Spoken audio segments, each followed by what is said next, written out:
January 30th, 1933. America is in the depths of the Great Depression.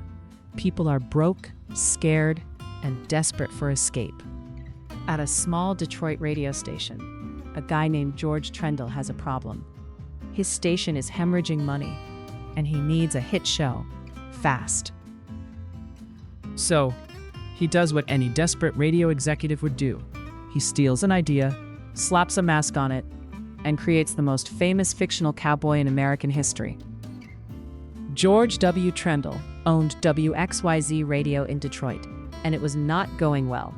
The Depression had killed advertising revenue. He needed cheap programming that people would actually listen to. And by cheap, I mean really cheap, like written in a weekend cheap. Trendle had recently seen a Zorro movie and thought, what if Zorro, but a cowboy? Brilliant, right? Totally original. He pitched the idea to writer Fran Stryker. Give me a Western hero, make him mysterious, give him a mask, and for the love of God, make it episodic so people tune in every week. Stryker went home and basically created Cowboy Zorro. A lone Texas Ranger who survives an ambush dons a mask, gets a white horse, and fights outlaws with his trusty Native American sidekick Tonto. Oh, and the kicker? They made him never kill anyone. In a Western, where everyone has guns. Bold move. Here's what made the Lone Ranger an absolute phenomenon. First, that opening. A fiery horse with the speed of light, a cloud of dust, and a hearty "Hi-Yo Silver, away!" followed by the William Tell Overture. If you're over 40, you just heard it in your head. Second, the silver bullets. The Lone Ranger only used silver bullets as a symbol of the preciousness of life. He'd leave them behind as his calling card. Imagine being a 1930s outlaw and finding a silver bullet with a note that says, "Get a real job." Brutal. Third, the mystery. For years, nobody knew who the Lone Ranger was under the mask. The show kept his identity secret, and radio being radio, you couldn't see the actor anyway. Kids across America debated this as if it were the meaning of life. And finally, it was cheap. 3 actors, some sound effects, and public domain classical music.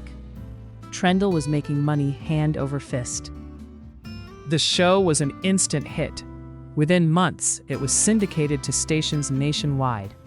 By 1939, it had 20 million listeners.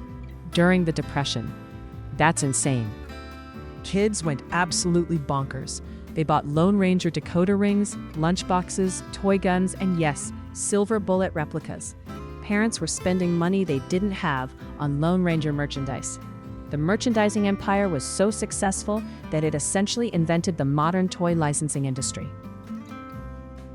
The show ran for 21 years on the radio, spawned a TV series, movies, comics, and more. The Lone Ranger became more American than apple pie, more iconic than baseball, a symbol of justice, morality, and the Old West that never really existed. And all because a broke radio station owner saw a Zorro movie and thought, but make him a cowboy. George Trendle turned desperation into legend. Fran Stryker wrote it in days, and America ate it up for generations. So the next time someone tells you there are no original ideas, remember, The Lone Ranger was literally Zorro fanfiction, and it became one of the most successful entertainment franchises in history. Hi-Yo Silver, away!